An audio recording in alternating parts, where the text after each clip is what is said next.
Before Lothric became a kingdom of faith and fire, it was a land overrun by monsters. The skies were thick with wyverns, and the people who lived there had one choice if they wanted to survive. They had to fight.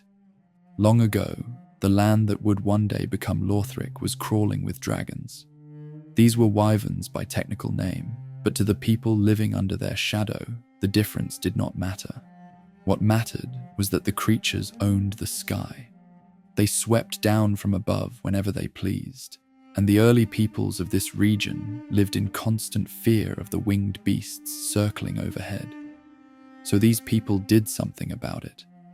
They banded together and formed something new, a knightly order, a brotherhood of warriors with one single purpose. These knights would dedicate their entire existence to hunting and destroying the dragons that terrorized their land. They called themselves Dragonslayers, and they meant every word of that title. But where does someone learn how to fight a dragon? The knights looked to the old stories for guidance. They looked to the legends of Lord Gwyn and his war against the ancient dragons.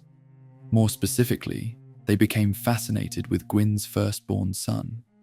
This figure was known as the Nameless King, a warrior god who had mastered the art of bringing down dragons with lightning and spear. The old Lothric knights studied his techniques. They adopted his fighting style.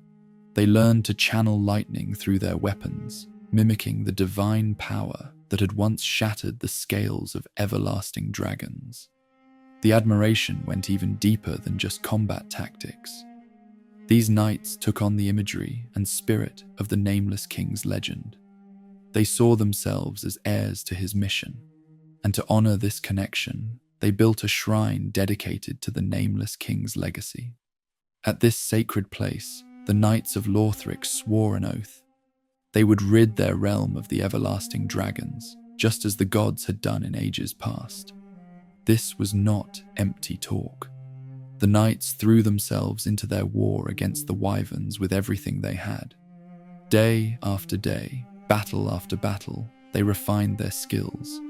They learned the patterns of how wyverns attacked. They figured out where to strike for maximum damage. They developed strategies for bringing down creatures that could breathe fire and soar through clouds. Each generation passed its knowledge to the next, and the order grew stronger with every passing year. The conflict dragged on for what must have felt like forever. Relentless is the only word that fits.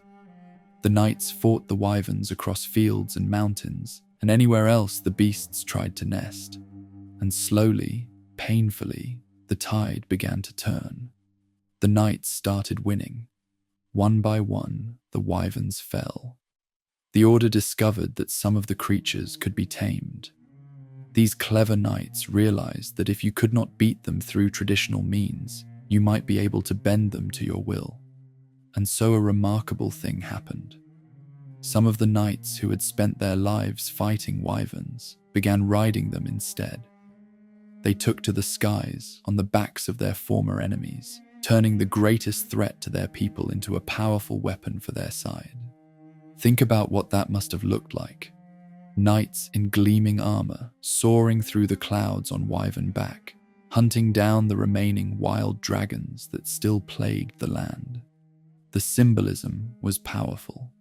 The fear that had gripped this region for so long was being conquered by the very people who had suffered under it. As the years passed, the skies grew quiet. The wyvern population dwindled. The constant terror that had defined life in this land faded into memory. For the first time, people could look up without wondering if something with claws was about to swoop down on them. The knights had done what they set out to do. They had cleared the skies for human dominion. With the dragon wars winding down, the knightly order found itself in a new position. They were no longer just soldiers fighting for survival. They were heroes. They were the ones who had saved everyone. And among these heroes, one figure rose above the rest. A champion emerged from the ranks of the Dragonslayers.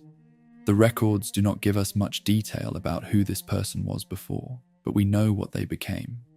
Through some combination of skill and charisma and raw achievement, this champion gathered enough support to claim something that had never existed in this land before: a throne. The first king of Lothric was born from dragon-slaying glory. Under this new ruler's leadership, the scattered settlements and outposts of the region came together into something unified. The city of Lothric was established as the seat of royal power. Walls went up, buildings rose. What had been a wild frontier became a proper kingdom, with laws and structure and a future. The royal bloodline took root in this moment. The champion who had risen to kingship started a family line that would rule Lothric for generations to come. Every king and queen who followed would trace their authority back to this founding figure, this Dragonslayer who turned victory against the wyverns into the foundation of a nation.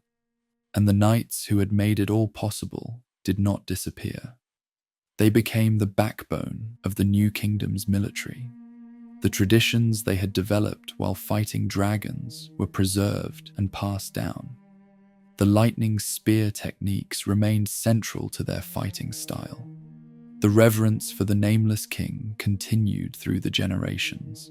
Even as Lothric grew and changed, the warrior spirit of those original dragon slayers stayed at its core. The kingdom's earliest days were defined by this identity. Lothric was a place built by warriors who had faced down monsters and won. The courage and determination that allowed them to clear the skies became woven into everything the kingdom stood for. It was not a land that backed down from challenges. It was not a place where people accepted their fate quietly. This origin story matters because it set the stage for everything that came next. Lothric was a kingdom founded on the belief that destiny could be seized through strength and will. The people who started it had looked at a sky full of dragons and decided that was not acceptable. They had sworn oaths and built shrines and fought until they achieved the impossible. That same ambition would eventually push Lothric toward an even greater calling, a calling that involved fire and sacrifice and the very survival of the world itself. But all of that was still far in the future. For now, the kingdom was young. The royal bloodline was just beginning, and the legacy of the dragon slayers was fresh in everyone's memory. Lothric had been built on the bones of fallen dragons.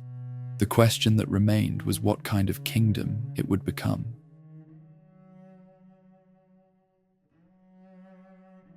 The Dragonslayers had built a kingdom from nothing.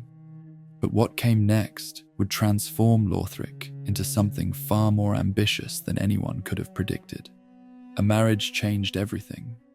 King Oceiros, ruler of Lothric, did not marry some local noble or foreign princess from a neighboring land.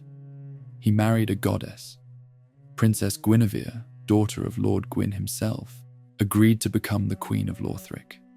This was the same Gwyn whose legend had inspired the original Dragon Slayers, the same divine bloodline that had shaped the entire world, and now that bloodline was merging with the royal house of Lothric.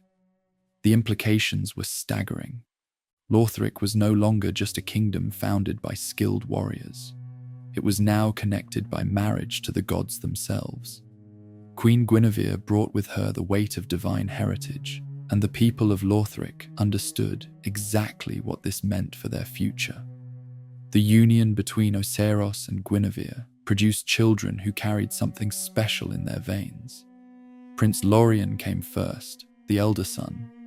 Then came Prince Lothric, named after the kingdom itself.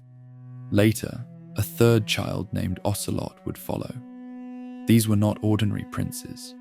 They were offspring of both mortal royalty and godly descent. The people of Lothric looked at these children and saw champions waiting to emerge. They saw potential that no purely human bloodline could ever match. The kingdom adopted a new royal emblem to represent this new era. A golden winged creature gazing upward at a crown became the symbol of Lothric. The image captured everything the kingdom now believed about itself. The winged figure represented aspiration and divine connection. The crown above it represented the ultimate goal. Together, the emblem told a story about reaching towards something greater, about creating an heir worthy of a destiny that went far beyond ruling a single kingdom. Because Lothric had a specific destiny in mind, the kingdom was not content to simply exist and prosper like other realms. Lothric had embraced a sacred mission that would define every aspect of its culture and governance for generations to come. The first flame was dying. This fire was the source of the current age. It kept the world in a state of light and order. But flames do not burn forever, and the first flame had been weakening for longer than anyone could remember. The only way to keep it burning was through sacrifice.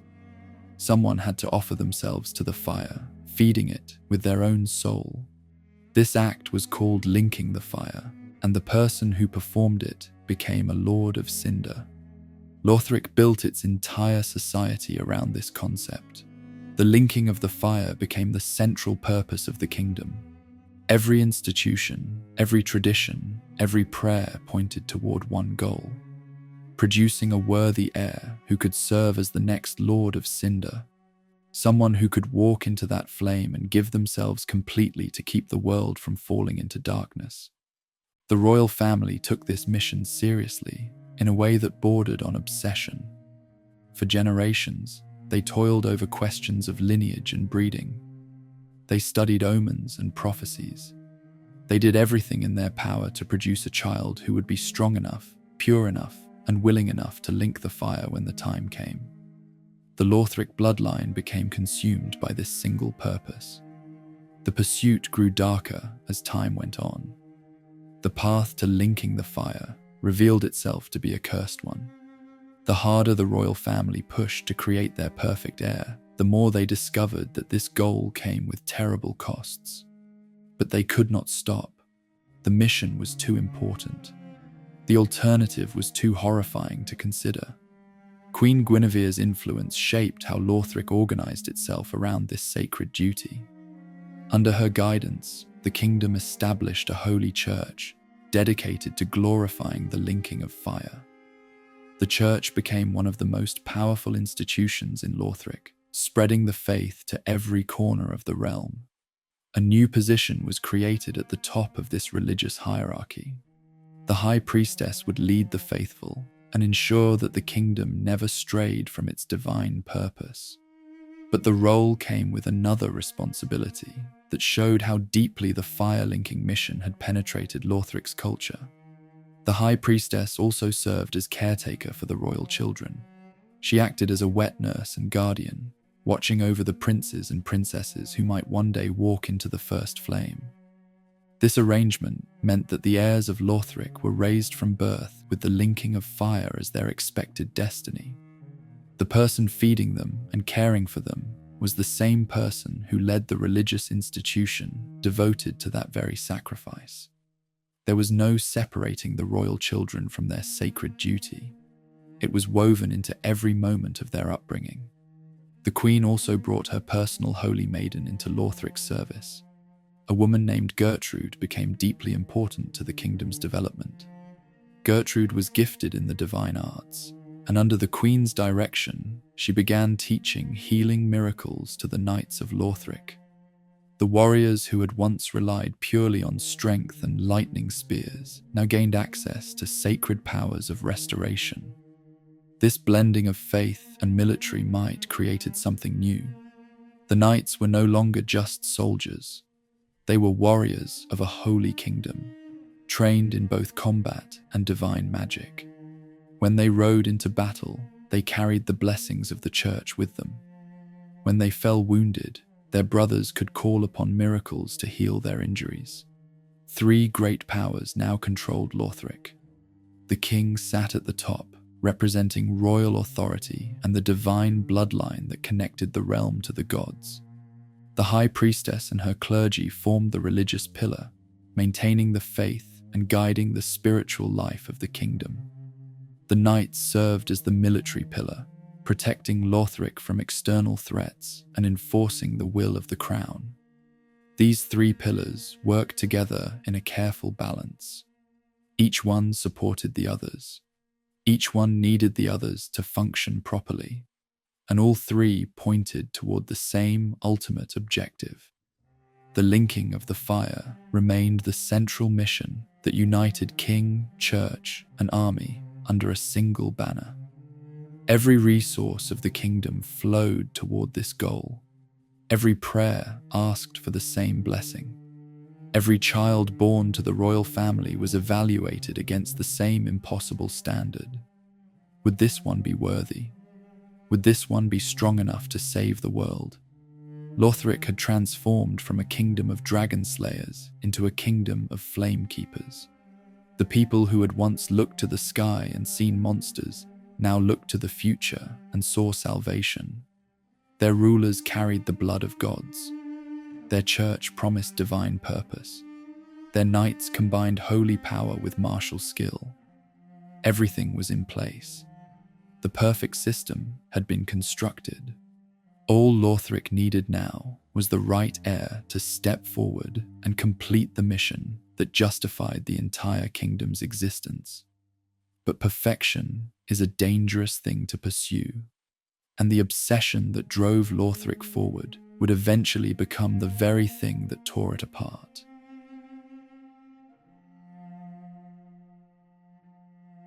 Prince Lorian was everything a kingdom could ask for in a firstborn son. Strong, brave, devoted to his family and his realm.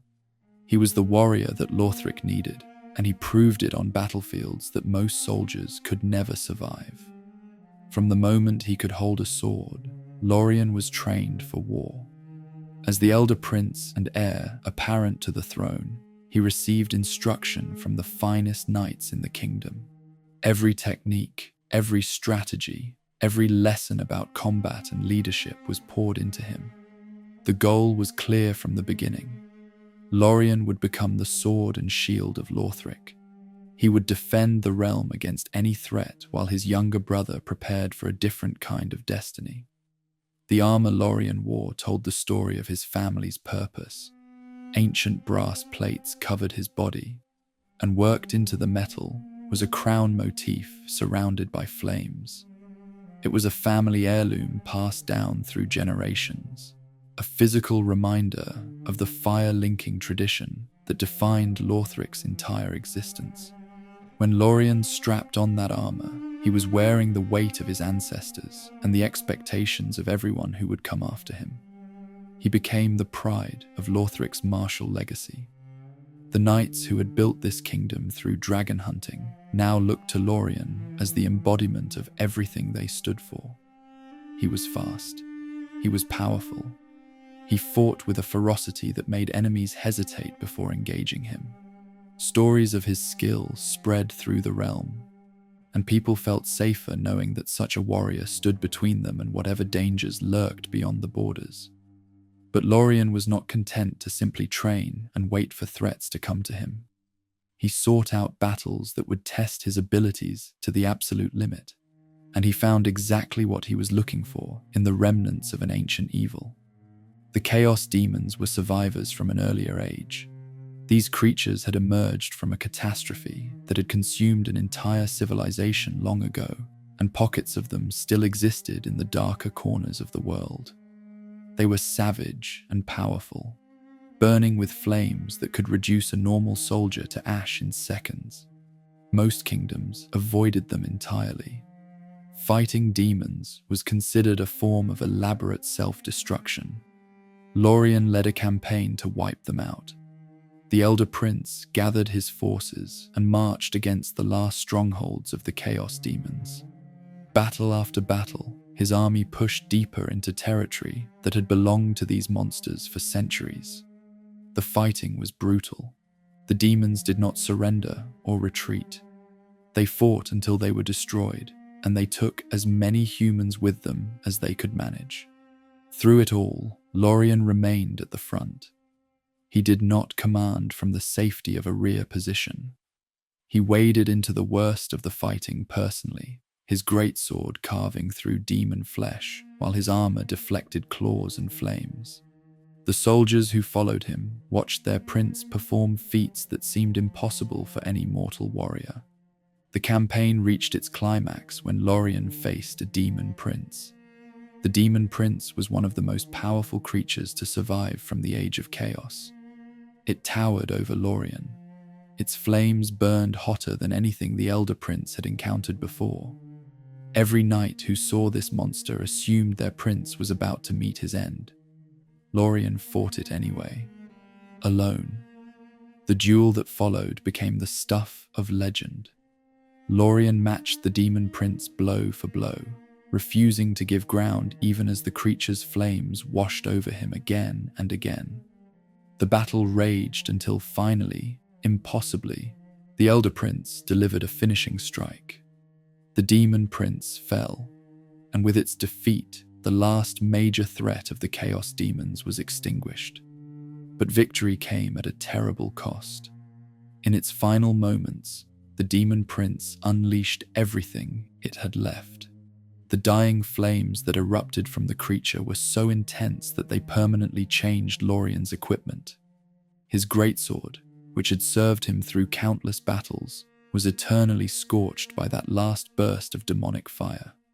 The metal itself absorbed the heat in a way that could never be undone. His armor, once gleaming brass, was blackened with soot and ash that no amount of cleaning could remove. Lorian returned from the demon wars as a hero. His name was spoken with reverence throughout Lothric. He had accomplished something that people believed was impossible. He had faced a demon prince in single combat and walked away the victor. The char on his blade served as literal proof of what he had done. Yet something was wrong with the Elder Prince. After the battles ended, Lorian changed. His voice faded until he could no longer speak at all. The mighty warrior who had shouted commands across chaotic battlefields grew completely mute. Even more devastating, his legs failed him. The prince who had charged into demon hordes on foot could no longer walk without assistance. His lower body became useless, forcing him to drag himself along the ground if he wanted to move at all. People whispered about what had caused these afflictions. Some believed it was a curse from the demon prince, a final act of spite from the dying creature that had robbed Lorian of his mobility and voice. The flames that had scorched his sword had somehow scorched something inside him as well. Others in the court suggested a different explanation. They pointed to events that came later, to a darker sacrifice that Lorian made willingly. The truth was that Lorian's younger brother needed him. Prince Lothric was frail. Everyone knew this. The boy who was supposed to link the fire and save the world could barely stand on his own. He lacked the physical strength that would be required for such a monumental task. And Lorian, watching his brother struggle, made a choice that would define the rest of his life. The Elder Prince willingly shouldered a curse. He allowed his own strength to be drained away so that it could flow into his younger brother instead. The vitality that had made Lorian such a fearsome warrior was sacrificed to give Lothric a chance at survival. This was why his legs stopped working. This was why his voice disappeared. He had given those things away, trading his own body for his brother's benefit. Lorian never complained about what he had lost. He never expressed regret or bitterness about trading his future as a warrior king for a life of silence and immobility. His devotion to his younger brother was absolute. If crippling himself was what it took to help Lothric, then that was exactly what he would do. This selflessness became the core of who Lorian was. He was no longer defined by his victories against demons or his skill with a greatsword. He was defined by what he had been willing to give up. The knight who had everything had surrendered it all to protect and empower the one person who mattered most to him. The Elder Prince had proven himself in battle. Now he would prove himself through sacrifice. And that sacrifice would bind the two brothers together in ways that no one in Lothric fully understood.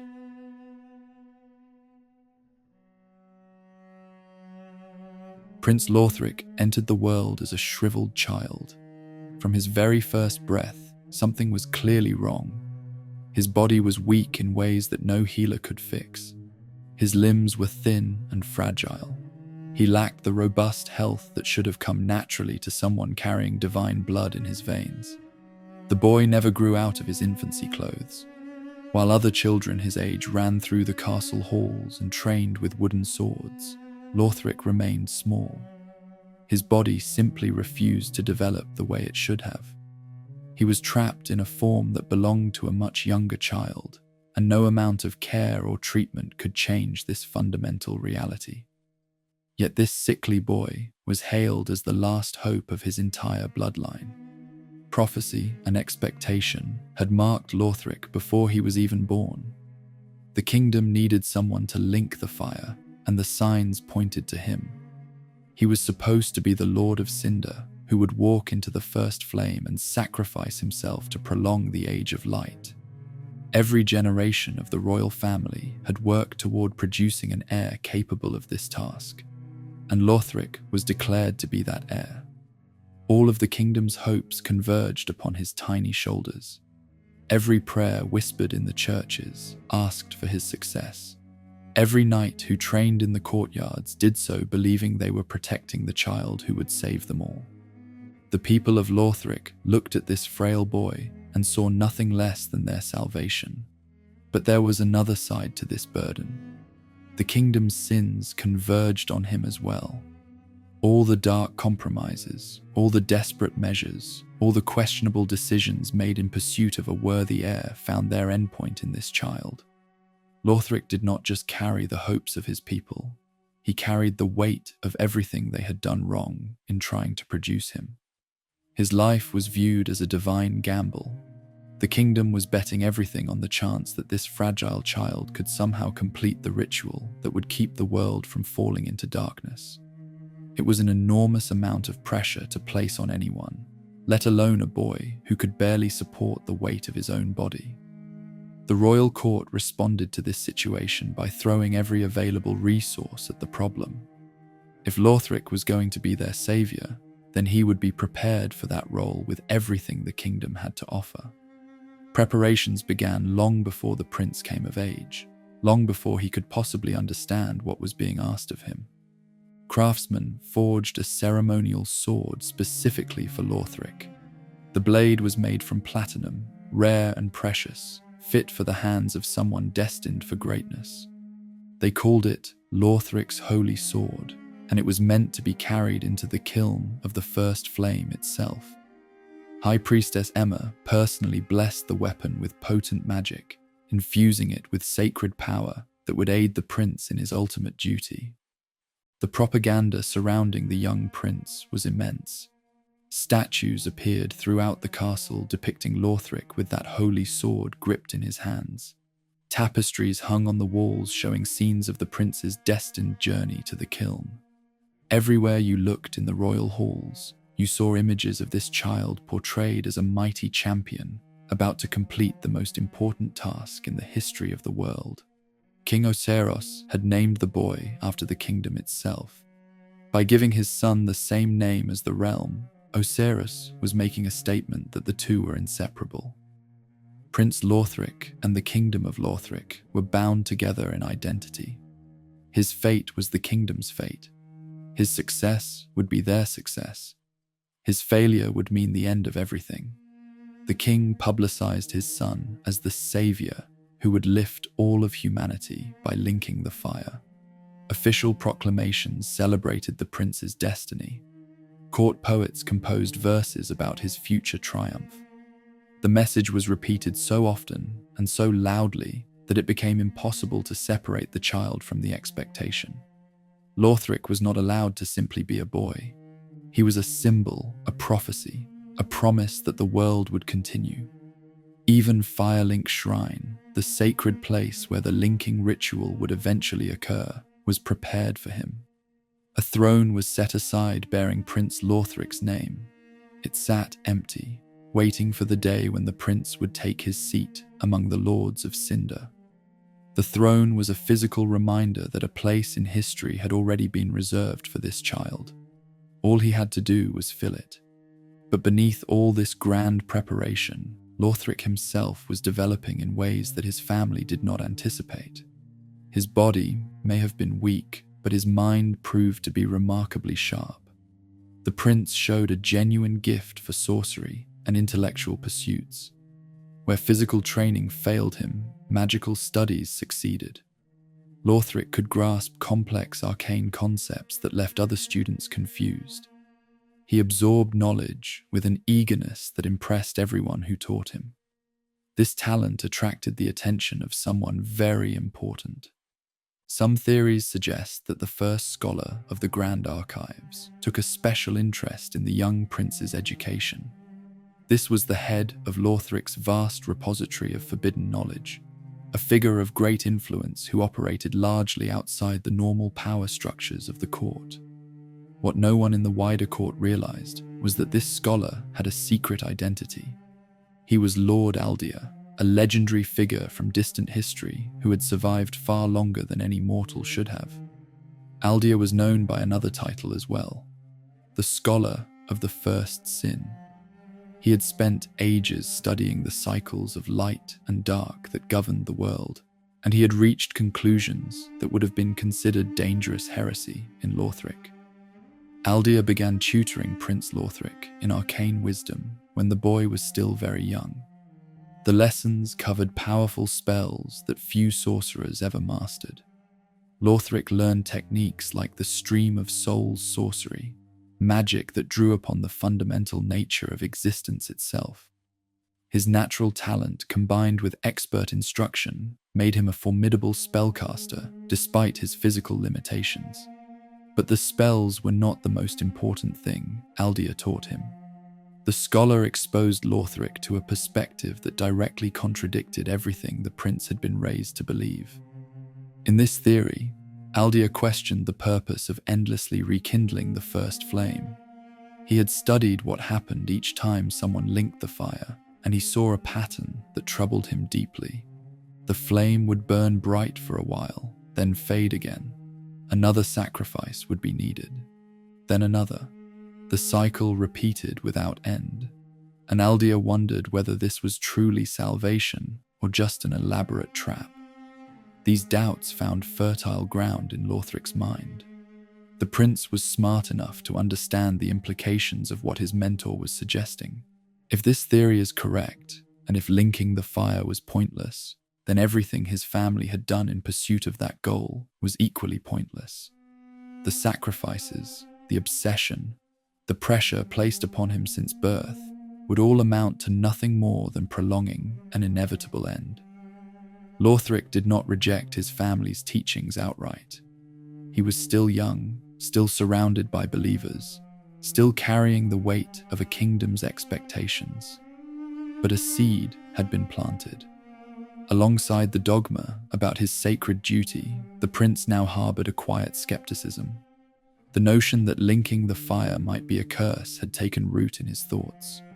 The child who was supposed to save the world had begun to wonder whether the world was worth saving in that way.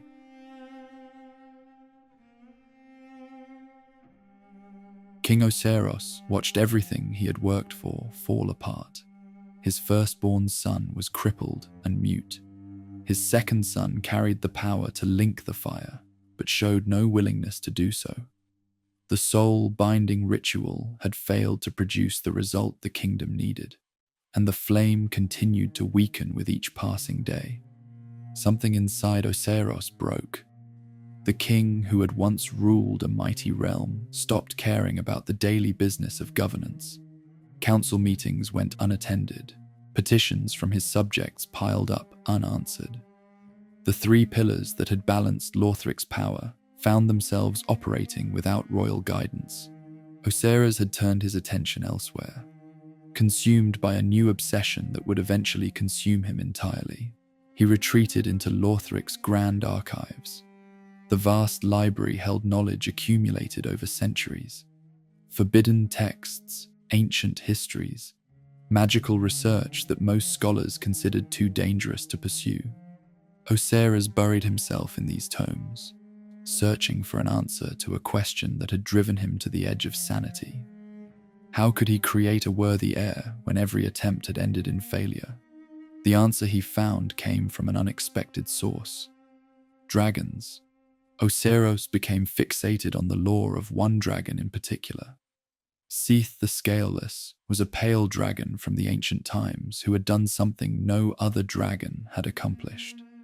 Seath had achieved immortality. He had gained insight into the fundamental nature of existence itself.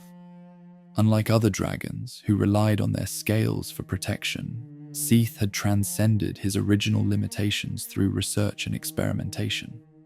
The king saw a parallel to his own situation. He too was trying to transcend limitations. He too was willing to pursue forbidden knowledge in search of something greater. If Seath could transform himself into something immortal and wise, perhaps Oceiros could transform his bloodline into something capable of linking the fire. The research went deeper. Oceiros studied the experiments of Big Hat Logan, a legendary wizard who had attempted to follow in Seath's footsteps. Logan had delved into crystal sorceries and draconic secrets, pushing the boundaries of what mortal magic could achieve. The king absorbed everything Logan had discovered, adding it to his growing understanding of how dragons had achieved their power. A terrible idea began to form in Oceiros' mind. What if the problem with his heirs was not their individual weaknesses? What if the problem was that they were too human? Divine blood from Guinevere had not been enough. Mortal royal lineage had not been enough. Perhaps what Lothric needed was something older, something more powerful, something draconic. Oceiros began conducting experiments in secret. He worked on himself first, using his own body as a test subject for the forbidden knowledge he had accumulated. Crystal sorceries that warped flesh and bone. Rituals designed to awaken dormant power in the blood. Procedures that no sane person would ever attempt on a living subject. The king pushed forward regardless, driven by a desperation that had long since overwhelmed his reason. His fascination with dragons became an obsession. The obsession eroded whatever sanity remained. Oceiros stopped seeing himself as a king trying to save his kingdom. He started seeing himself as something on the verge of transcendence, a pioneer who would unlock secrets that had been hidden since the age of ancient dragons. The transformation happened gradually at first, small changes that could be hidden beneath royal robes, then larger alterations that required Oceiros to withdraw from public appearances entirely. And finally, the full metamorphosis was complete. King Oceiros was no longer human. His body had become a grotesque hybrid of man and dragon. Pale scales covered flesh that had once been royal skin.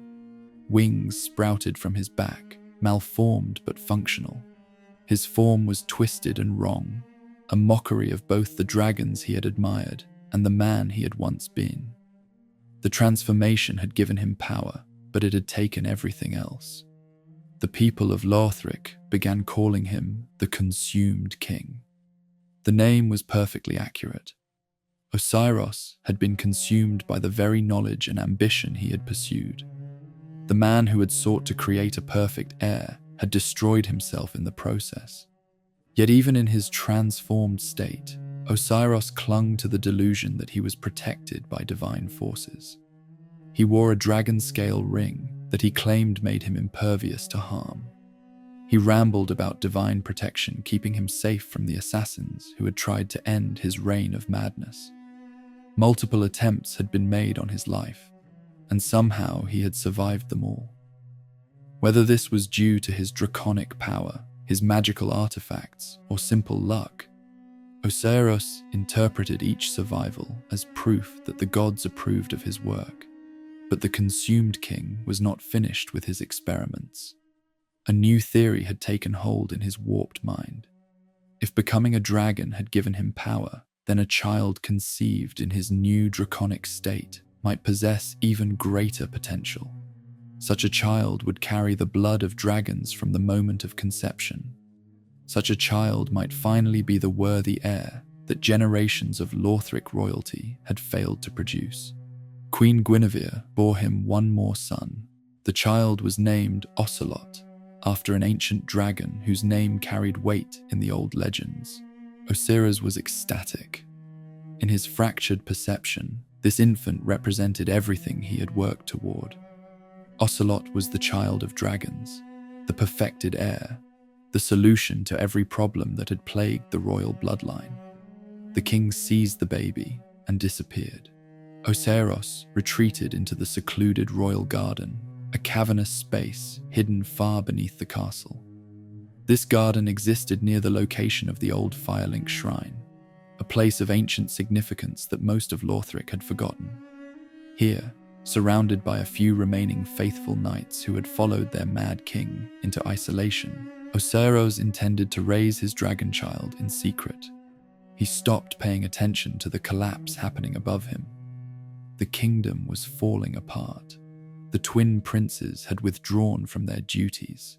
The three pillars were fracturing under the strain of operating without leadership. Threats gathered at the borders and chaos spread through the streets. None of it mattered to Oceiros anymore. He had his child of dragons. Everything else could burn. Time passed in that hidden garden. The consumed king grew more deranged with each passing day. His eyesight failed him completely, leaving him blind in the darkness he had chosen. His mind continued to deteriorate, unable to distinguish between reality and the fantasies he had constructed around his perfect heir. When the Ashen One eventually found Oceiros, the scene was deeply disturbing. The consumed king crouched in his garden, raving and roaring at anything that moved. He cradled something invisible in his arms, speaking to it as though it were a beloved child. He called out to Ocelot, cooing and comforting an infant that no one else could see. Ocelot was nowhere to be found. What had happened to the child of dragons remains one of the darkest mysteries of Lothric. Some believe Ocelot had the power to turn invisible, a draconic gift that allowed the child to hide from all perception. Others whisper that Oceiros had accidentally harmed his own infant during one of his mad episodes, and the baby he cradled was nothing but empty air and grief made manifest. A third possibility suggests that Ocelot never truly existed at all, that the child was a delusion born from a shattered mind that could no longer tell the difference between hope and reality. The truth is unknown. All that remains is the image of the consumed king clutching at nothing, screaming about the child of dragons he had sacrificed everything to create. The man who had once ruled a great kingdom had become a monster hiding in a hole, talking to ghosts while his realm crumbled above him.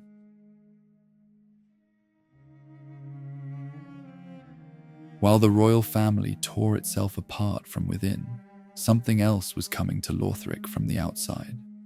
A pilgrimage had begun, and the people making this journey had no intention of ever going home. Thousands of undead figures trudged toward Lothric's borders. These were the Pilgrims of Londor, and they served the Sable Church.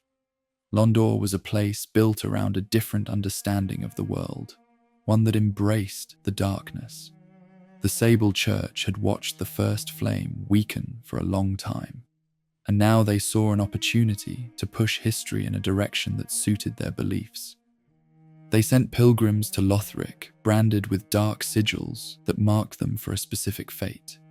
These sigils were curses designed to hasten the natural process of hollowing. The pilgrims were already undead, but the sigils accelerated their deterioration. They were walking toward a destination they would never leave alive. This was intentional. The pilgrims came to Lothric expressly to perish there. The journey was brutal and one way. The hollows shambled forward day after day, their bodies breaking down with each step. When they finally reached their destination, exhausted and barely holding together, they collapsed and expired. Their bodies piled up near the castle. Hundreds of corpses, then thousands. The people of Lothric must have wondered what strange curse had drawn so many dying hollows to their doorstep. They could not have understood what was actually happening. Something unprecedented occurred when these pilgrims passed on. Normally, when an undead finally gives up the will to continue, their accumulated humanity simply fades away. The dark essence that defines what makes a person human disperses into nothing. But the pilgrims of Londor did not follow this pattern. Their humanity did not dissipate. It fermented. The dark soul essence that had been building up inside these hollows throughout their long journey began to transform. It gathered and concentrated and changed into something new. And from the corpses of the dead pilgrims, something emerged that had never been seen in Lothric before. Angels, luminous winged creatures, rose from the remains of the pilgrims. They glowed with an otherworldly light that seemed to come from somewhere beyond the normal world. Their forms were beautiful and terrible at the same time, radiating a presence that felt divine to anyone who witnessed them. But these were not true gods. They were not servants of Lord Gwyn or any of the old powers that Lothric had worshipped for generations. These angels were something entirely different. They were the metamorphosed spirits of the dead pilgrims themselves, given new form and consciousness through the fermentation of their accumulated humanity. The dark soul of man had birthed something that appeared to be holy. One of these angelic beings found its way to a very specific person. Gertrude lived in quarters that were more like a prison than a home. Despite her close connection to the Queen, she had been kept isolated from much of the court, and now an angel came to visit her in that confined space. The encounter was overwhelming. The angel imparted a divine vision to Gertrude. It shared with her a tale of great significance, though the full details of what she saw have only survived in fragments. The vision included knowledge of powers beyond anything the Orthodox Church of Lothric had taught.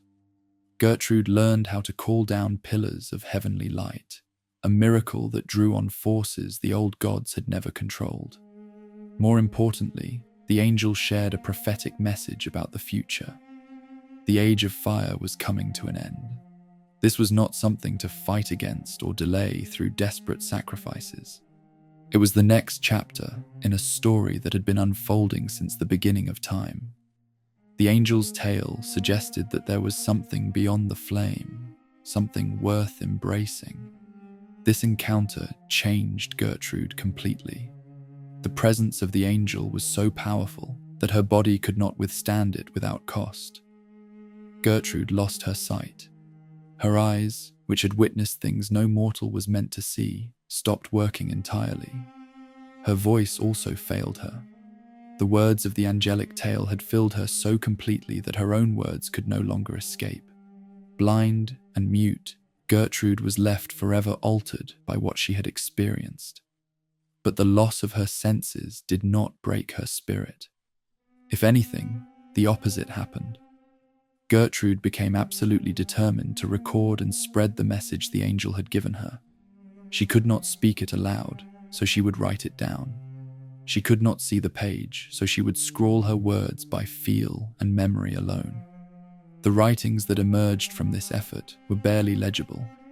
Gertrude's script was messy and difficult to interpret, the work of someone writing in darkness about visions they could no longer see.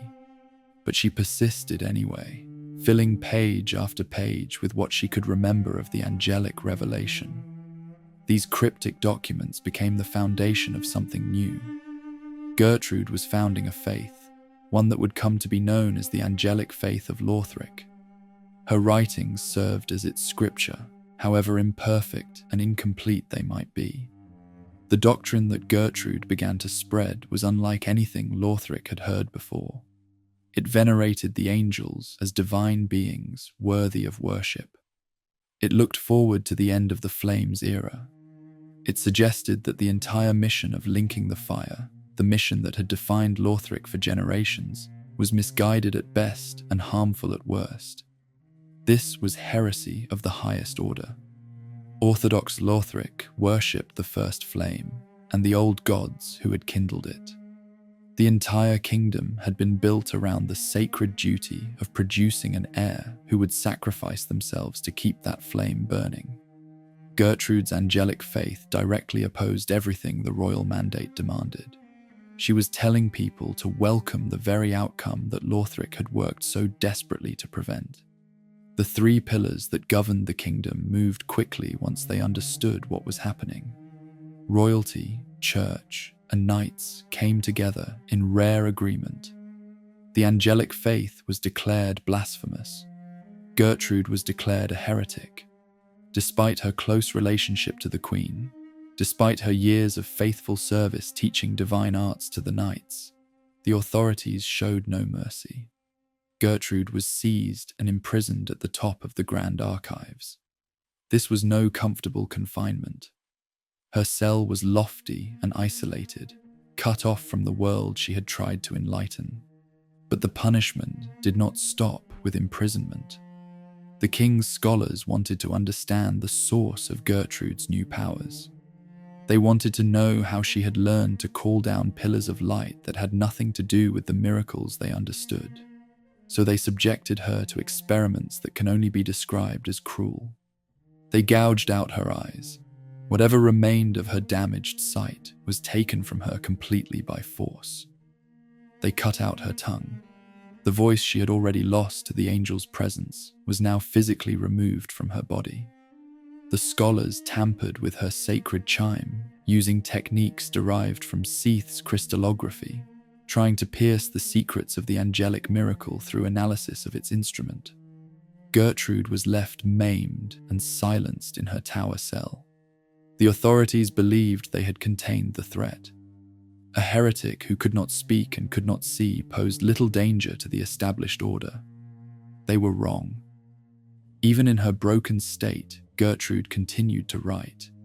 Her scribbled script became even harder to read, the work of a woman with no eyes scratching words onto whatever surface she could find.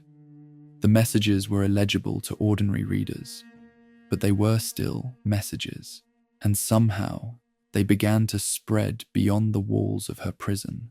The cryptic writings that Gertrude produced became the seed of something the three pillars had not anticipated. A dangerous new movement was taking root within Lothric itself. People were reading her impossible scripture and finding meaning in it. The angelic faith was not dying with its founder. It was growing. The very thing the kingdom had tried to destroy was about to tear it apart.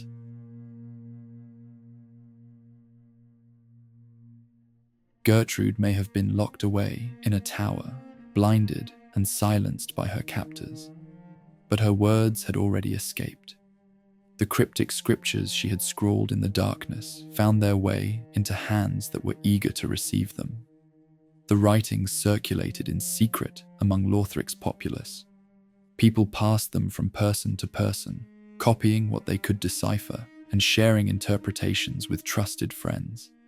The message spread like a disease through the streets and into the barracks and eventually into the hearts of people who were supposed to be loyal defenders of the old ways.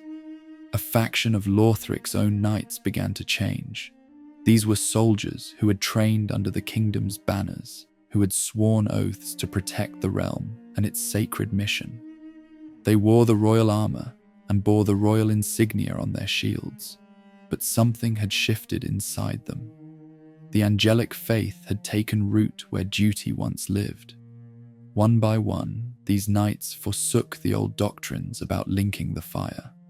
They stopped believing that endless sacrifice was the answer to the world's problems. Instead, they embraced what Gertrude had written about the angels and their prophecy. The end of the Flames era was coming, and these knights decided to welcome it. They began modifying their equipment to reflect their new allegiance. Ornate wing-like crests were added to their helmets, rising up from the metal in shapes that mimicked the angels they now worshipped. The modifications were obvious and deliberate. Anyone who saw these knights would immediately know they had abandoned the traditional faith. They called themselves the Winged Knights. The transformation went deeper than just armor decorations for some of them. The fanatical faith burning inside these warriors was so intense that it began to affect their bodies. Some of the winged knights reportedly manifested actual angelic features. Wings sprouted from their backs. Inhuman characteristics appeared on their faces and limbs. It was as though the transformative power of the angels they worshipped had reached out and touched their flesh directly. Whether these physical changes were real miracles, side effects of dark magic, or symptoms of collective madness is difficult to say. What matters is that the winged knights believed they were becoming something more than human. They believed they were ascending toward the same divine state as the beings they served. The imagery these knights created for themselves was striking and terrifying. They depicted themselves as heavenly executioners standing beneath a dark eclipse. The symbolism was unmistakable. The sun in their iconography represented the first flame, and showing it eclipsed meant they looked forward to a world where that flame had finally faded. They were not just believers in the coming darkness. They saw themselves as agents who would help bring it about. The loyalists within Lothric's power structure watched this transformation with growing alarm. The winged knights were not some fringe group hiding in the shadows. They were trained soldiers with access to weapons and fortress positions. Every knight who converted to the angelic faith was one fewer defender of the traditional order. Tensions escalated until they could no longer be contained. The conflict exploded into open warfare within the castle walls themselves. The winged knights rose up against the high priestess and the royal loyalists, declaring them misguided worshippers of a dying light. What had been a religious disagreement became a full-scale civil war. Lothric found itself split down the middle. On one side stood High Priestess Emma and the knights who remained faithful to the old ways. They fought to uphold the traditions that had defined Lothric for generations. They still believed that convincing Prince Lothric to perform his duty was the only path forward. Every swing of their swords was meant to preserve the possibility of linking the fire. On the other side, the breakaway winged knights fought with equal conviction. Their angelic creed had prophesied the end of the flame, and they intended to see that prophecy fulfilled. To them, the loyalists were clinging to a doomed system that had already caused far too much suffering. The princes had refused their destiny for good reason, and the winged knights would ensure no one forced them to change their minds. The scholars of the Grand Archives wanted no part of either faction. When the fighting began, they sealed themselves inside their vast library and refused to emerge. They supported neither the heretics nor the loyalists. Perhaps they had seen too much forbidden knowledge to believe that either side was entirely right. Perhaps they valued their research more than they valued taking a stand. Whatever their reasoning, the scholars hid behind locked doors while the kingdom tore itself apart around them. Combat engulfed the castle complex. Banners representing opposing causes hung from towers and walls. Sword clashed against spear in the courtyards where knights had once trained together as brothers in arms. Blood-stained stones that had been laid by the founders who first built this kingdom from dragon-slaying glory. The high walls that had protected Lothric from external threats now served as battlegrounds for its internal destruction. The chaos caught the attention of someone outside the kingdom's borders. Pontiff Sulivan of Irithyll had been watching Lothric for some time. This was a ruler who had built his own power through cunning manipulation and dark sorcery. He understood that instability in one realm could create opportunities for another. When civil war broke out in Lothric, Sulivan saw a chance to extend his influence. The pontiff dispatched a detachment of his own warriors to Lothric. They were Outrider knights, warriors who had been twisted by Sulivan's foul sorceries into something barely human anymore. Their minds had been shattered and rebuilt to serve one purpose.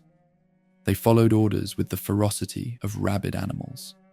Among these Outrider knights were two particularly fearsome individuals.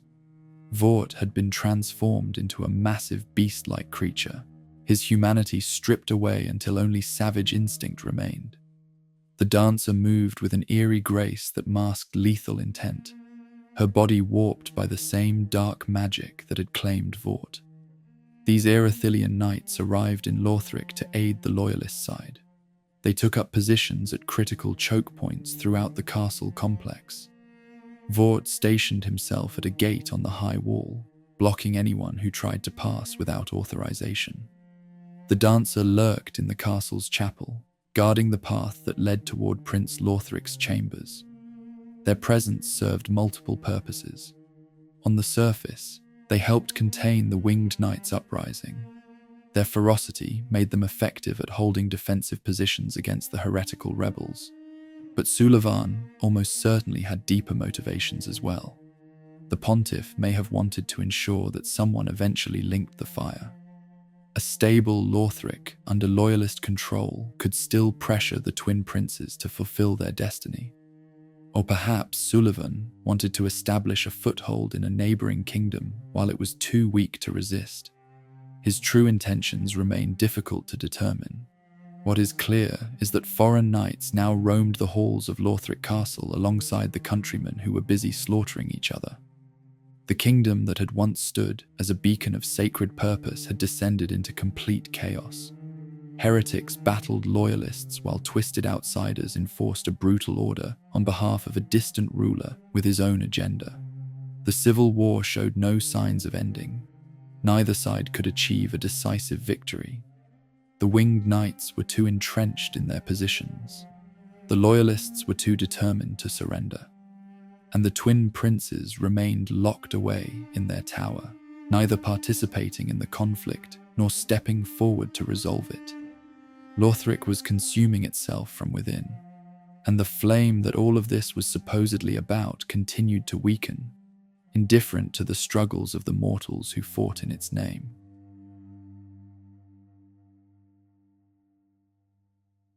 The first flame had reached a critical point. Its power had waned so severely that the very fabric of reality was beginning to unravel. This was the moment that generations of the Lothric royal family had prepared for. This was why the kingdom existed. This was what Prince Lothric had been born to do. The call went out for the prince to perform the linking ritual. Lothric refused. The heir who had been groomed since birth for this single purpose. The boy whose name had been given to the kingdom itself. The young man whose throne already waited for him at Firelink's shrine said no. He would not walk into the flame. He would not sacrifice himself to prolong an age that he no longer believed deserved saving. This was not a decision made in haste or ignorance. Lothric had spent years thinking about what was being asked of him. The lessons from his secret mentor had planted questions that only grew stronger with time. The ruin he had watched consume his family and his kingdom had provided answers to those questions. The cursed life he had endured from the moment of his birth had given him every reason to doubt whether the cycle was worth continuing. Lothric became convinced that linking the flame was a false salvation. The fire would burn for a while longer, yes. But eventually it would fade again, and another sacrifice would be demanded. Then another. The cycle had no endpoint. It consumed people forever, demanding that the next generation give up everything so that the world could keep limping forward in a diminished state. The prince denounced the legacy of the lords entirely.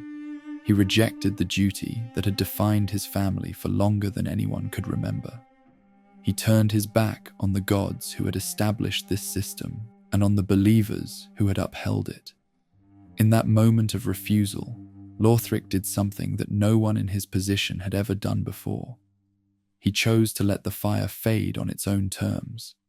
This was rebellion on a scale that defied comprehension.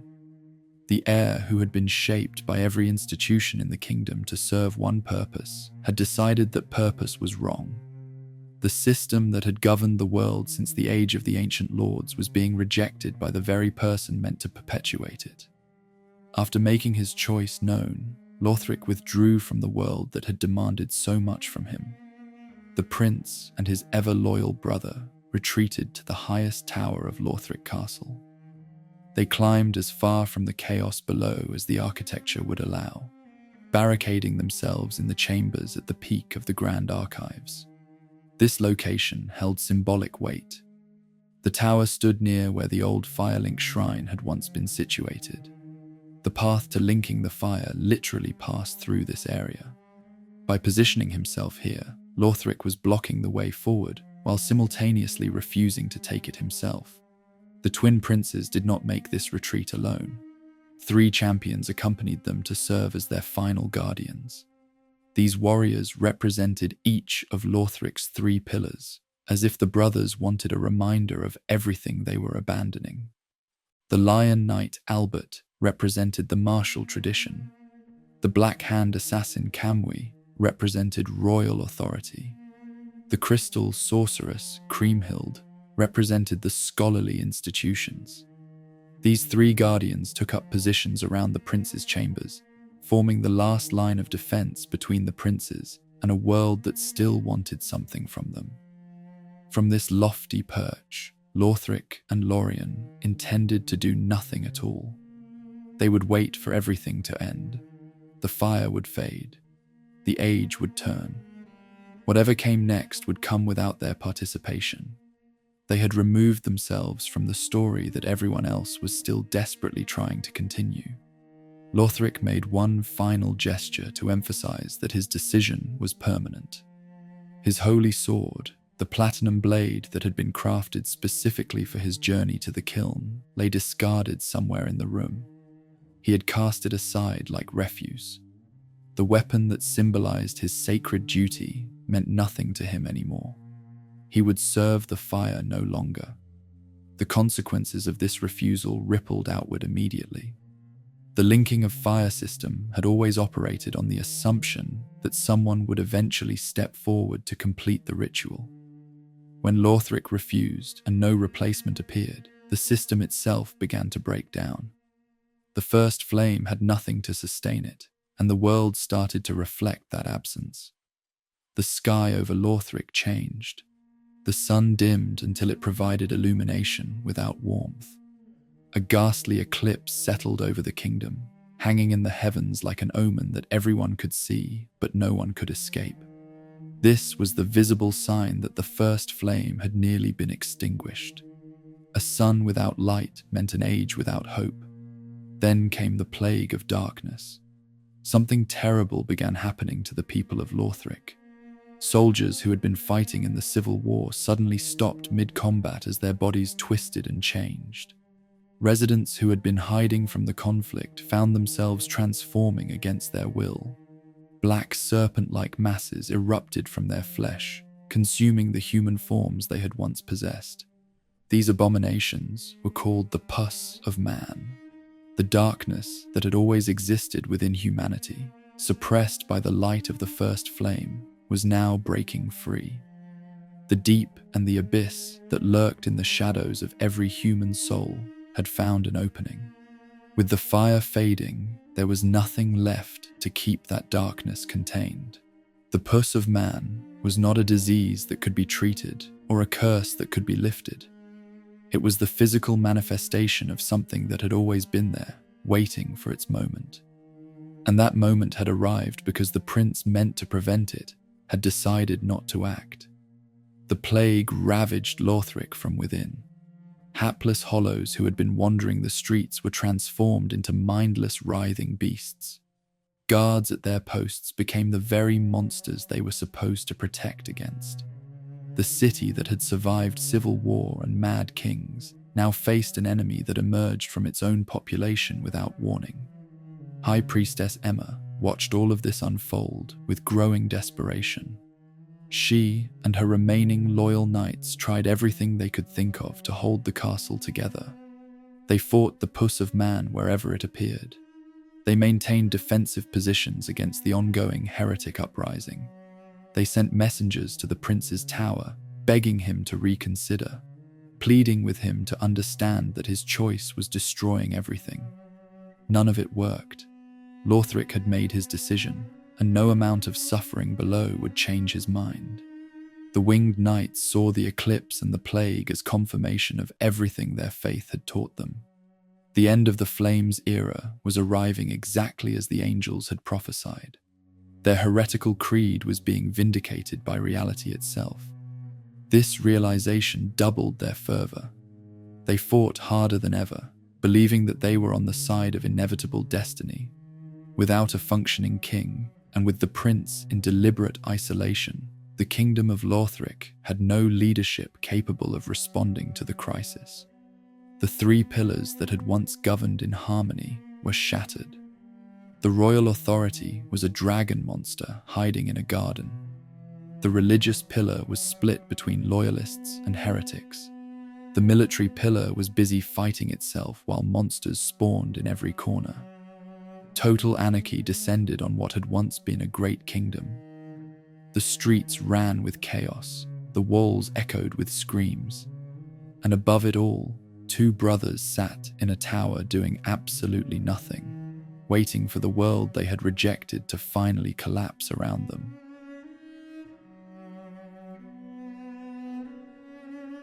The world had a contingency plan. When everything else failed, when the chosen heir refused his duty and the flame began to sputter toward extinction, an ancient mechanism stirred to life. Something that had been embedded in the very fabric of existence long ago finally activated. Great bells began to ring. The sound echoed across lands that had not heard such a call in ages. It traveled through kingdoms and wastelands and forgotten places where time itself seemed to have stopped. The tolling was not random noise. It was a summons, a command that reached into the graves of heroes long buried and demanded that they answer. The Lords of Cinder began to rise. The Lords of Cinder were champions from ages past who had already made the ultimate sacrifice. They had walked into the first flame willingly, giving their souls to keep the fire burning for another era. They had done what Prince Lothric refused to do, and now they were being resurrected to potentially do it again. Aldrich was among those who stirred from death. He had once been called the Saint of the Deep, a title that carried darker implications than most people realized. His connection to the profound darkness beneath the world had made him a powerful figure, and that power had qualified him to become a Lord of Cinder in his time. Yorm the Giant also answered the bells. This massive warrior had ruled over a city called the Profaned Capital, and his decision to link the fire had been tied to promises he made to his people. The sacrifice had not gone as planned, but Yorm had become a Lord of Cinder nonetheless. The Abyss Watchers of Farron rose as a collective. These warriors had dedicated themselves to fighting the spreading corruption of the Abyss, and their entire order had walked into the flame together. They shared their status as Lords of Cinder in a way that no individual could claim. These ancient heroes awoke to find the world in exactly the state the bells implied. The fire was fading. Darkness was creeping in at the edges. Everything they had sacrificed themselves to prevent was happening again, which meant the world needed them to make that sacrifice once more. The opening moments of this crisis are preserved in record. The Lords of Cinder stirring from their tombs as the bell tolls. The acknowledgement that the fire fades and the lords go without thrones. The implication that someone must step forward to set things right. But the resurrected lords did not cooperate. Perhaps this should not have been surprising. These were individuals who had already given everything once. They had experienced what it meant to burn in the first flame. They knew the cost of linking the fire in a way that no living person could understand. And now they were being asked to do it all over again, to sacrifice themselves a second time for an age that had already ended once before. Most of them refused. One by one, the Lords of Cinder abandoned the thrones that had been prepared for them at Firelink Shrine. This central chapel was supposed to be the gathering point for the linking ritual. Thrones had been set aside bearing the names of each lord, waiting for them to take their seats and offer their cinders to fuel the fire. Instead, The lords left. They returned to their own domains. They went back to the places where they had held power before their original sacrifice. Aldrich retreated to continue pursuing his own dark agenda. Yorm returned to brood in the ruins of his fallen city. The Abyss Watchers gathered in Farron to resume their eternal vigil against corruption. Each lord clung to whatever power and purpose they still possessed. They had been resurrected with a portion of their former strength, and they intended to use that strength for themselves. The bells had called them back to duty, but they had decided that duty was no longer theirs to fulfill. Firelink Shrine sat largely empty as a result. The thrones that should have held mighty champions held nothing but silence. The names carved into them mocked the absence of those who should have been sitting there. The entire system designed to facilitate the linking of the fire had fallen apart because the people it depended on had chosen not to participate. One exception remained. Ludleth of Corland was different from the other Lords of Cinder. This was a diminutive figure, small in stature compared to the giants and warriors who shared his title. But Ludleth possessed a wisdom that came from understanding what was truly at stake. He chose to remain seated upon his throne at Firelink Shrine when all the others abandoned theirs. Ludleth stayed behind to tend the coiled sword that served as the shrine's central monument. He waited patiently for someone who could unite the missing cinders, someone who could hunt down the deserters and drag them back to fulfill their duty. The little Lord of Cinder became the only anchor holding the entire linking ritual together. But Ludleth alone could not solve this problem. The flame needed more than one Lord Cinder. It needed all of them. And with the other lords scattered across the land in open rebellion against their summoning, the duty of linking the fire fell to hands that had never been intended for such a task. The unkindled began to rise. These were a different category of undead entirely. The unkindled were failures. They were warriors who had attempted to link the fire in ages past, but had been found lacking. They had walked into the flame believing they would become Lords of Cinder, but the fire had judged them insufficient. They burned to ash without achieving the transcendence that the ritual was supposed to provide. Under normal circumstances, these failures would have remained forgotten. Ash scattered in the wind, names lost to history, lessons about hubris that no one bothered to remember. But circumstances were no longer normal. The flame had grown so desperate that even failed candidates were better than nothing. The unkindled rose from their graves in a place called the Cemetery of Ash. They crawled out of the ground where their remains had been discarded, given a second chance by a fire that had run out of better options. They were unkindled, meaning they had never truly burned with the flame's power. But now they were being rekindled, so to speak, called back to attempt what they had failed before. Among these risen failures was the Ashen one. This particular unkindled would prove to be different from the others. Guided by a mysterious figure called the Firekeeper at the transposed Firelink Shrine, the Ashen one received a task that no one else could perform. The mission was simple to describe but nearly impossible to execute. Hunt down the fugitive Lords of Cinder. Find them in whatever domains they had retreated to, defeat them if necessary, and return their cinders to the empty thrones at Firelink Shrine so that the linking ritual could be completed. Prince Lothric was included on this list of targets.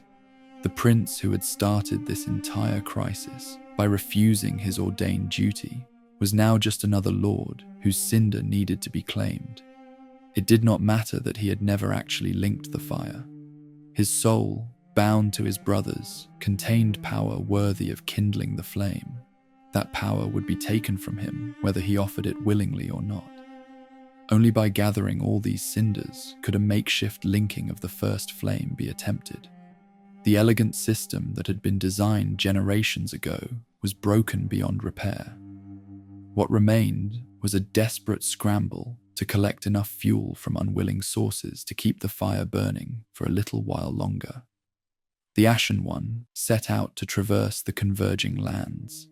Multiple kingdoms and regions had begun drifting together as the flame weakened, creating a patchwork geography that made little logical sense but provided access to all the places the missing lords had fled to.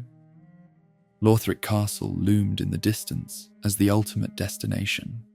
The other lords would need to be dealt with first, their cinders claimed and their thrones filled. But eventually, the Ashen One would return to the kingdom that had started all of this. Eventually, the twin princes would have to answer for their refusal. The hunt had begun.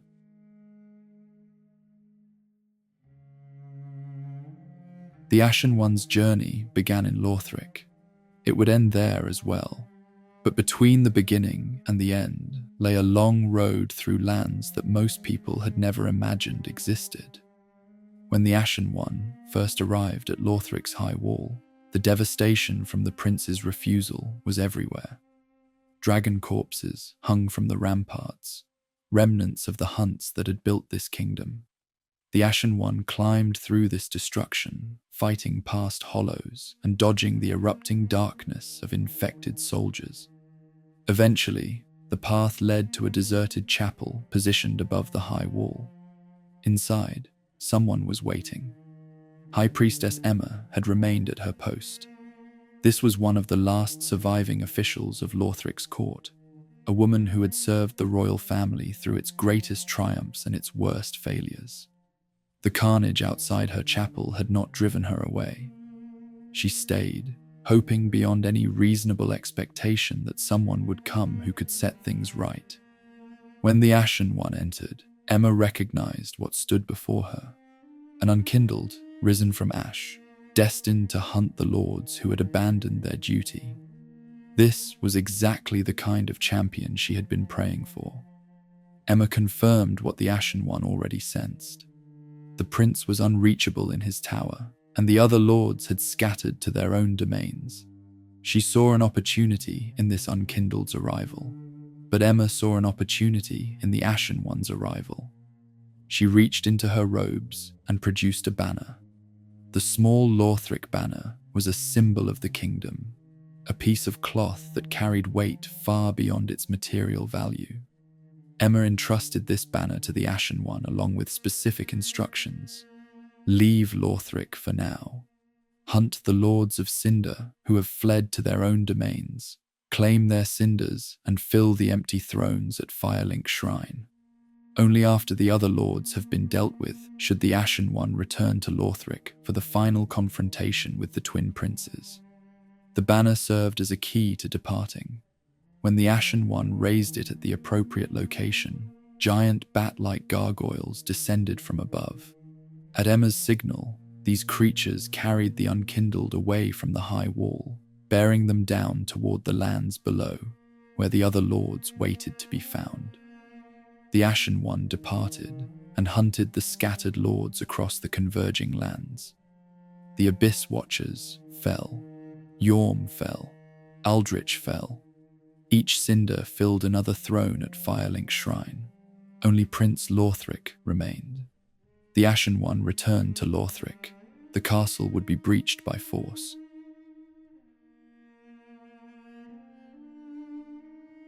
The Ashen One had received Emma's instructions and the banner that would allow departure from Lothric.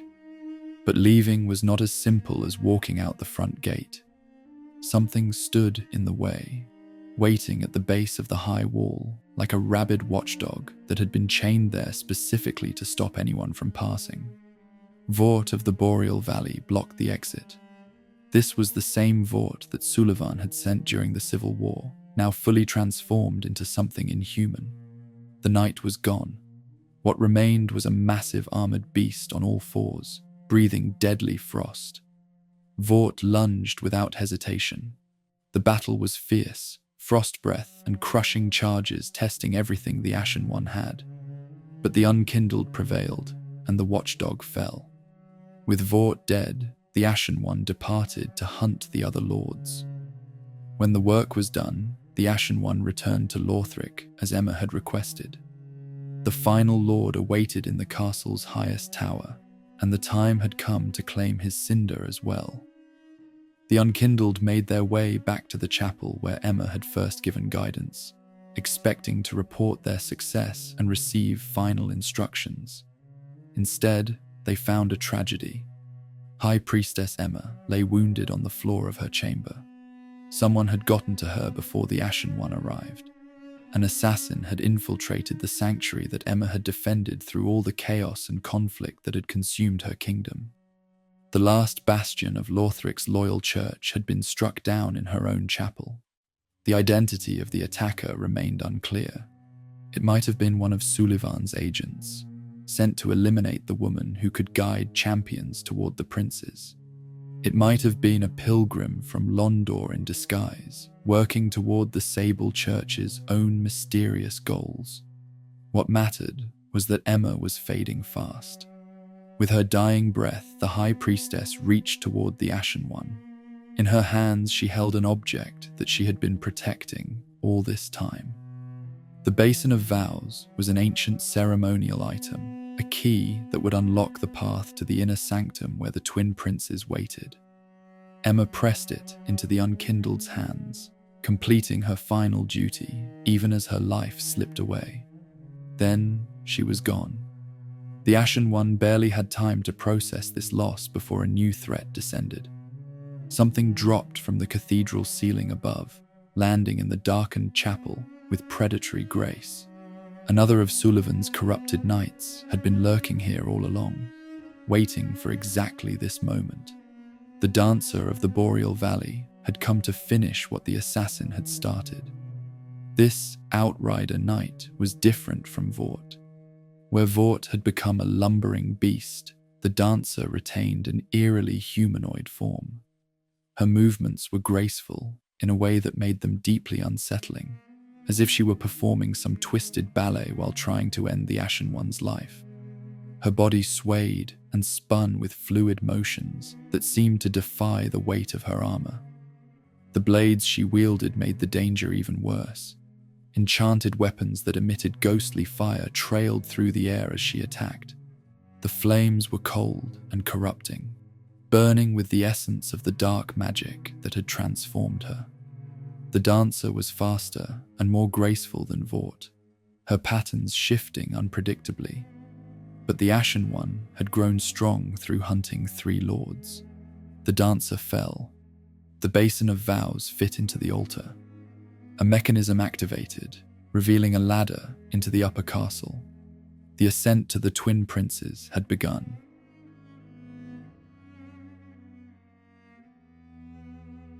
The Ashen One pushed deeper into Lothric Castle, climbing through corridors filled with hollowed soldiers and the lingering evidence of the civil war that had torn the kingdom apart.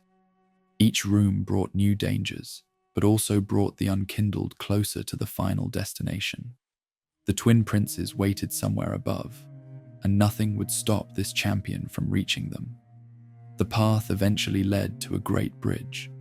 This structure connected the main castle to the Grand Archives, the massive library where Lothric's scholars had sealed themselves away from the chaos. The bridge stretched across a vast gap, with fog obscuring whatever lay below. It was an impressive piece of architecture, built to last for centuries and designed to impress anyone who crossed it. Something stood at the far end, blocking the way forward. The figure was massive, clad in ancient armor that gleamed despite the dim light. A great shield rested in one hand while the other gripped a giant great axe. The stance was that of a warrior ready for combat, positioned deliberately to prevent anyone from passing. This was clearly a guardian, placed here to stop exactly the kind of intrusion the Ashen One was attempting. But something was wrong with this knight. As the Ashen One approached, it became clear that no living person inhabited that armor. The suit was empty. There was no face visible through the helmet's visor, no breath fogging in the cold air, no weight shifting from foot to foot the way a living person would move. This was a shell without a soul, a hollow container that should have been lying dormant in some forgotten armory. Yet it moved. The Dragonslayer Armour stirred to life as the Ashen One drew near. The empty suit raised its weapons and prepared to fight with all the ferocity of the legendary warrior who had once worn it. Somehow, this armour remembered. It remembered the sporting hunts of dragons long ago. It remembered the glory of battles against winged beasts. It stirred as if reliving those ancient conflicts, responding to the presence of an intruder the same way it would have responded to a dragon descending from the sky. The source of this animation flew at overhead.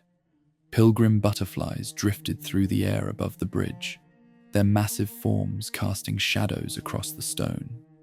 They had found a new purpose here on the bridge. The butterflies were possessing the Dragonslayer armor like a puppet.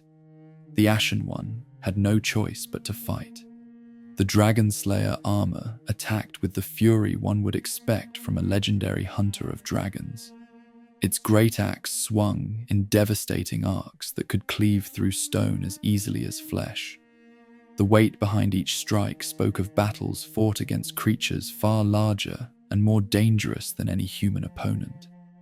This armor had been designed to bring down monsters, and it fought with that same terrible purpose now. The Great Shield was equally dangerous in a different way. It blocked attacks that should have staggered any opponent, allowing the armor to create openings for counterstrikes. The defensive capabilities matched the offensive ones perfectly, creating a fighting style that left few vulnerabilities for the Ashen One to exploit. The Pilgrim butterflies did not watch the fight unfold. Throughout the duel, the creatures swooped through the sky above the bridge, participating in the combat from their elevated position. They rained down magical attacks on the Ashen One, breathing energy that forced the Unkindled to dodge both the armor's physical strikes and the aerial bombardment. The coordination between the possessed armor and its puppet masters created a layered threat that was far more dangerous than either would have been alone. The duel on the Great Bridge was intense and prolonged. The Ashen One had to divide attention between the immediate threat of the Dragonslayer armor and the constant harassment from above. Dodging an axe swing meant potentially moving into the path of magical fire. Focusing too much on the butterflies meant taking hits from a weapon designed to slay dragons. Every moment required split-second decisions about which danger took priority. But the Ashen One had defeated 3 Lords of Cinder to reach this point. The skills honed through those legendary battles proved equal to this challenge as well. Through patience and persistence, the Unkindled found openings in the armor's attack patterns. Through careful positioning, the aerial attacks could be avoided while still pressing the assault on the primary target. Eventually, the Dragonslayer armor began to falter. The connection to its puppet masters weakened with each blow the Ashen One landed. The movements that had been so precise and deadly grew sluggish and uncertain. The power animating the empty shell was dissipating. The final strike sent the Dragonslayer armor toppling backward. The massive suit of metal fell from the bridge, plummeting into the foggy abyss below. Whatever remained of its animating force scattered as it tumbled through the air. The Pilgrim butterflies circled overhead, but did not descend to continue the fight. Their puppet was gone, and apparently they lacked the ability or desire to face the Ashen One directly. The bridge stood empty now. The Ashen One crossed the remaining distance without opposition. The path to the Grand Archives lay open ahead. Beyond that sprawling library waited the tower where the twin princes had barricaded themselves. This had been the last major guardian standing between the Unkindled and the goal that had driven this entire quest. There was something fitting about defeating a Dragonslayer's armor to reach a kingdom built by Dragonslayers. Lothric had been founded on the glory of hunting wyverns and clearing the skies for human dominion. Now the echo of that legacy had tried to stop a champion from reaching the princes who had rejected everything their ancestors had worked to achieve. The past had literally risen to defend the present, and the past had lost. The Ashen One pressed forward into the Grand Archives, ready for whatever came next.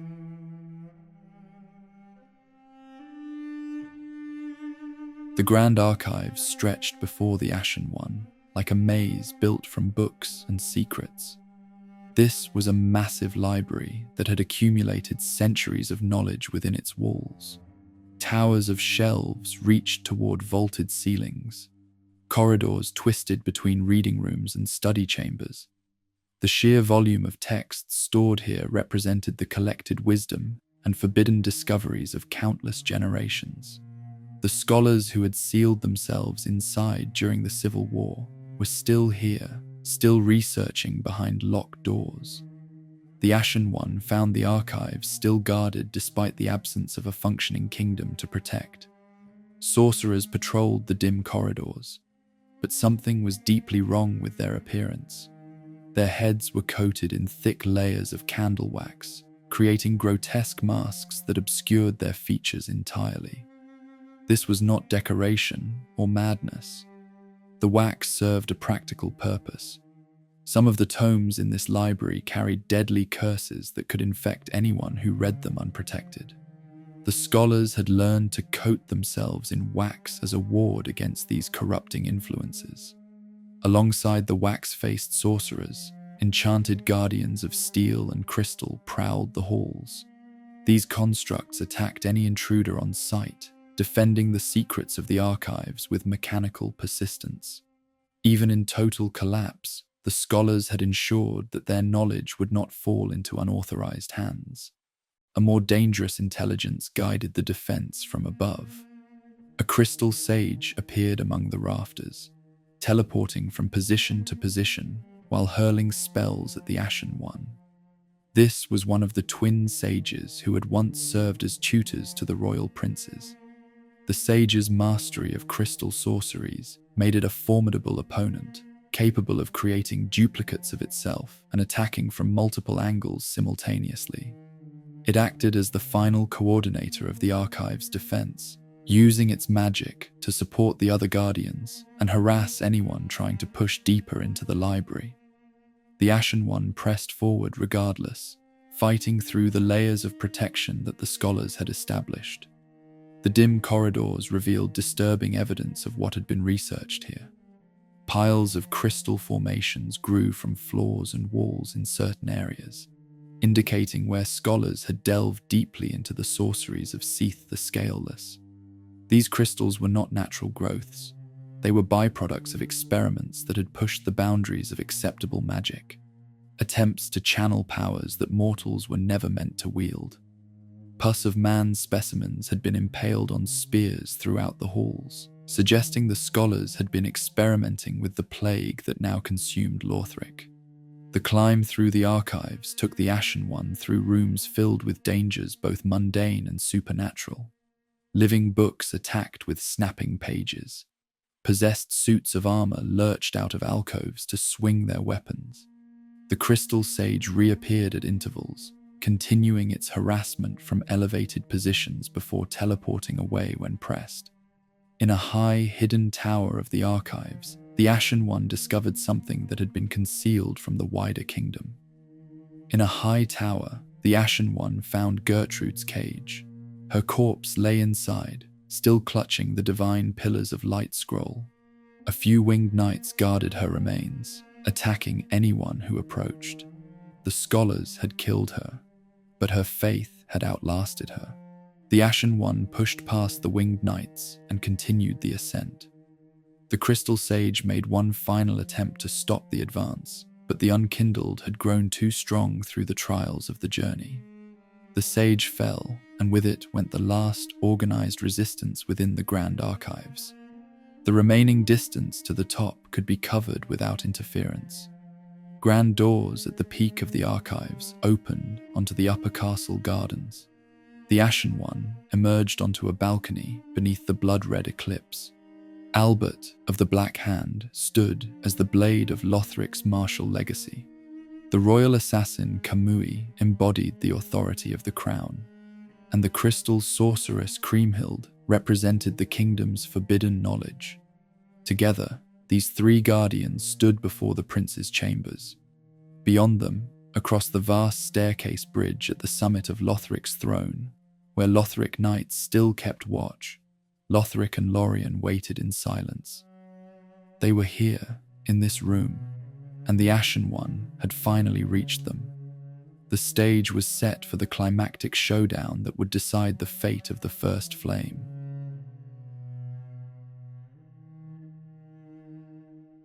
The Ashen One stepped into the throne room at the peak of Lothric Castle.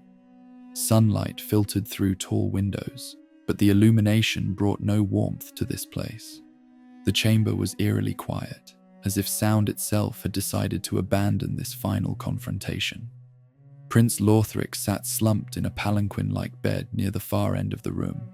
His body was frail and pale, exactly as the stories had described. Spellbooks lay scattered around him, alongside feathers that had drifted from somewhere above. The chosen heir of Lothric, the boy who had been groomed since birth to save the world, looked like he might break apart if anyone touched him too roughly. But the younger prince was not alone. Prince Lorian lurked in the shadows, his scorched greatsword within reach. Despite everything the curse had taken from him, Lorian was ready to fight. The Ashen One had finally reached the end of a journey that had stretched across multiple kingdoms and claimed the lives of 3 lords of Cinder. Now, only these 2 remained between the Unkindled and the completion of the quest to link the fire. Lothric spoke first. His voice dripped with scorn as he addressed the champions standing in his throne room. He called the Ashen One just another fool in a long line of fools who had come to perpetuate the cycle. Another so-called savior who thought that linking the fire would actually save anything. The contempt in his words made clear that he had expected this moment and found it beneath his concern. The prince expressed his disdain openly. He had rejected the duty that his family had spent generations preparing for.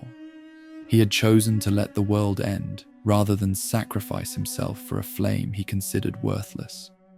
And now, here stood yet another pawn of the gods, ready to force him back into a role he had already refused. Lorian dragged himself from the shadows, crawling toward the intruder.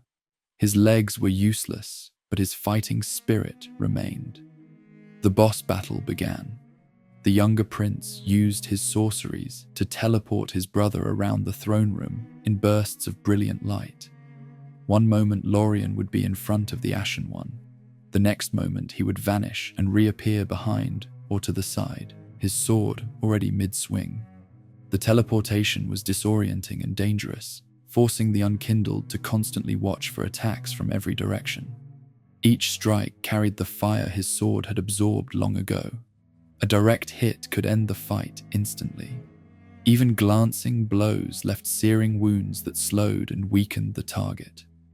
The combination of Lorian's physical power and Lothric's magical support created a formidable challenge. The Ashen One was essentially fighting the strength of a legendary knight directed by the intelligence of a master sorcerer. They fought as one entity, even though they occupied separate forms. The battle raged through the throne room. The Ashen One dodged and countered, looking for openings in Lorian's relentless assault. Eventually, the Ashen One landed enough blows to bring Lorian down. The elder prince collapsed to the floor, his charred body finally giving out. The greatsword clattered against the stone as Lorian's grip failed. After everything he had endured and everything he had sacrificed for his brother, the legendary knight had finally been overcome. But the fight was far from over. A plaintive cry echoed through the throne room.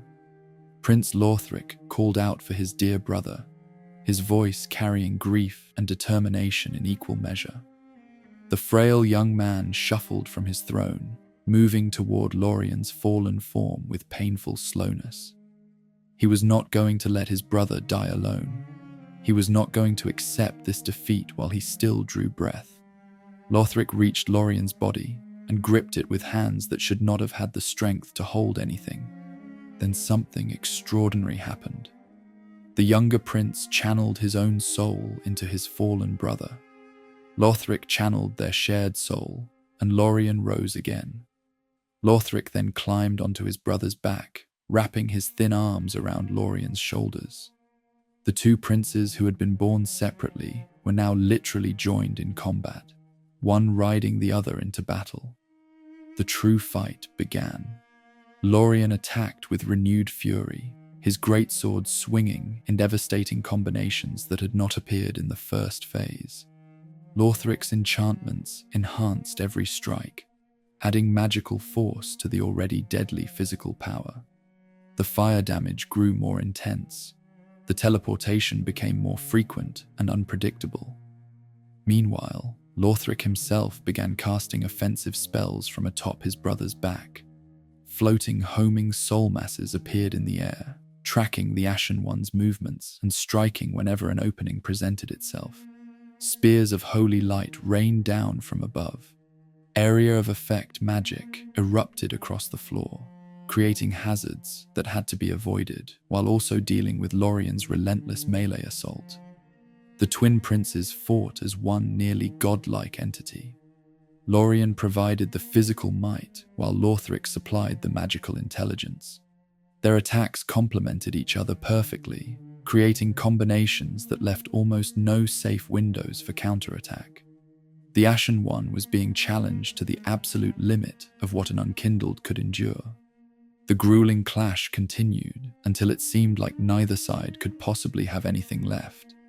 But the Ashen One had come too far to fail now. Through persistence and skill honed across an entire journey of impossible battles, the Unkindled found ways through the prince's defense. Blow after blow landed on the brothers, wearing down whatever energy sustained their combined form.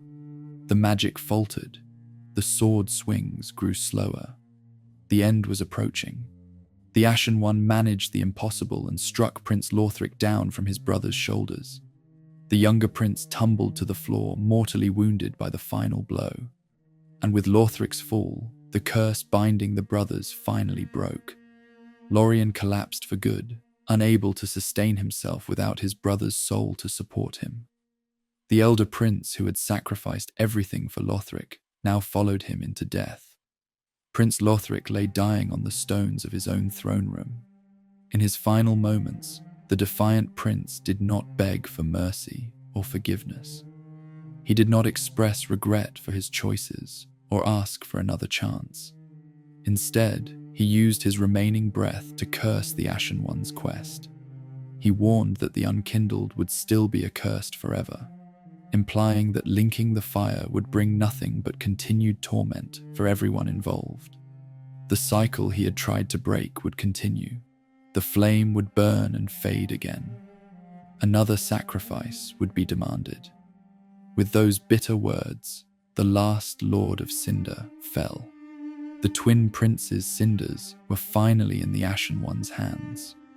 These were strange cinders, representing something that had never happened before. The princes had possessed the power to link the fire, but had never actually done so. Their cinders symbolized a refusal rather than a sacrifice, a rebellion against duty rather than an embrace of it. But they were still cinders, and they were still necessary. With the twin princes defeated, the Ashen One had gathered all the remains required to attempt the linking of the fire. The thrones at Firelink Shrine could now be filled with the collected essences of every lord who had been summoned and subsequently hunted down. Whatever happened next, whether the flame was linked or allowed to fade or replaced by something entirely different, depended on choices that only the Ashen One could make. Lothric's story ended here in this ruined throne room beneath a dying sky. The kingdom's last hope was gone. The princes who should have saved the world lay lifeless among scattered books and feathers, and the fate of the first flame rested in the hands of someone who had risen from ash to claim a destiny that others had refused.